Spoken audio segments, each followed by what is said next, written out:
When I married Sarah, I believed I had found the one person I could trust above all else. We had been together for 8 years, built a home, and dreamed about starting a family. Our life seemed perfect from the outside, but I started noticing small cracks, whispered phone calls, sudden girls' nights out, and a constant need to keep her phone face down. I wanted to believe it was nothing, but my gut told me otherwise. One Friday night, Sarah said she was attending a friend's engagement party. She dressed up more than usual, wearing a stunning red dress I'd never seen before. When I asked whose engagement it was, she hesitated, then said, "Just someone from college, you wouldn't know him." I let it go, but something didn't sit right. A few hours later, a mutual friend accidentally let it slip in a text that Sarah had been spotted at her ex-boyfriend's wedding.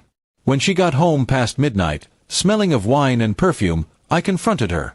She didn't deny it. In fact, she laughed. "Oh, is hubby mad I went to my ex's wedding?" she giggled, as if it was some kind of joke. Her smirk cut deeper than any words could.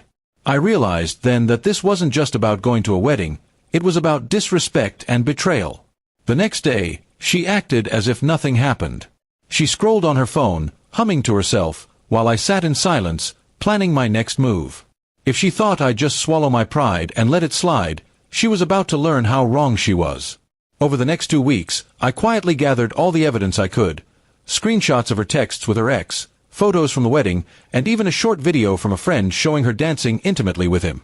She didn't know I had friends watching out for me. I contacted a lawyer and began moving assets into my personal account. We had joint savings, investments, and a shared property, but I wasn't going to let her walk away with half after humiliating me.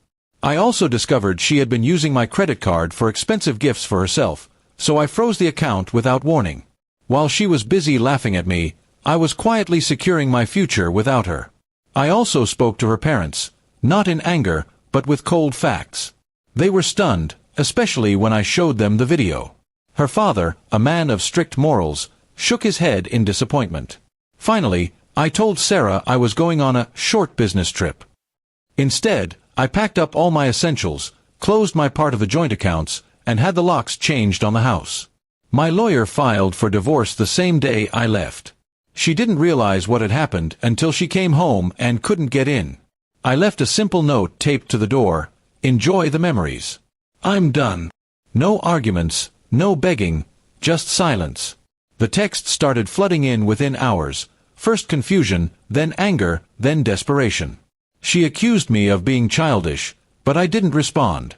I blocked her number and email, cut her off on social media, and even changed my work contact details. A few days later, mutual friends told me she was telling everyone I had overreacted to her attending an ex's wedding. But when they asked her about the dancing, the gifts, and the secret messages, she had no answer.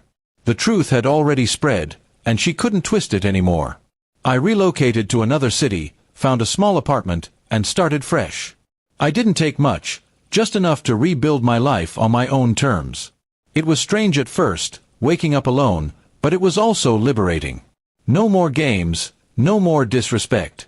Sarah tried to reach me through a mutual friend one last time, saying she missed me and that we could work it out. But by then, I had moved on, not with someone else, but with a version of myself that valued peace over chaos. In the end, her laughter that night became the last time she underestimated me.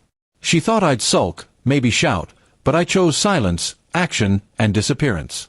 My revenge wasn't loud, it was final. She had her fun at her ex's wedding. I had mine when I walked away without looking back. And somewhere deep down, I know that silence will haunt her far more than any words ever could.